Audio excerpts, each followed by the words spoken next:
Hello అండి, నమస్తే.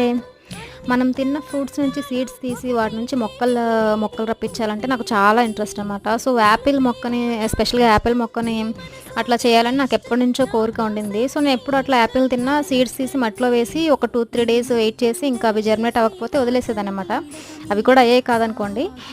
తర్వాత చెక్ చేస్తే దాని గురించి రీసెర్చ్ చేస్తే తెలిసిందేంటంటే యాపిల్ సీడ్స్ జర్మినేట్ అవ్వడానికి minimum 2, 3 weeks or else 1 month పడుతుందని చెప్పి చెప్పిందనమాట. సో, నాకు అప్పుడు అర్థమైంది ఏంటంటే వీటిని ఇట్లా కాదు అని చెప్పి వాటిని బాక్స్‌లో పెట్టి టిష్యూలో పెట్టి బాక్స్‌లో పెట్టి ఫ్రిడ్జ్‌లో పెట్టాననమాట. ఒక 2, 3 వీక్స్ తర్వాత కొన్ని అయితే జర్మినేట్ అయ్యాయి. జర్మినేట్ అయిన వాటిని తీసి మళ్ళీ గార్డెన్ సాయిల్‌లో పెట్టానమాట. సో, మరి ఎందుకనో ఏమో అవి పెట్టిన తర్వాత ఒక మొక్క రావడం, ఒక లీఫ్ రావడం, చనిపోవడం అయితే జరిగింది. 3 వచ్చాయి. 3 కూడా అట్లానే 3 జర్మినేట్ అయ్యాయి. 3 కూడా అట్లానే చనిపోయాయి. బట్ నెక్స్ట్ టైం మళ్ళీ ట్రై చేస్తా. అప్పుడు మళ్ళీ పోస్ట్ చేస్తా. Bye bye.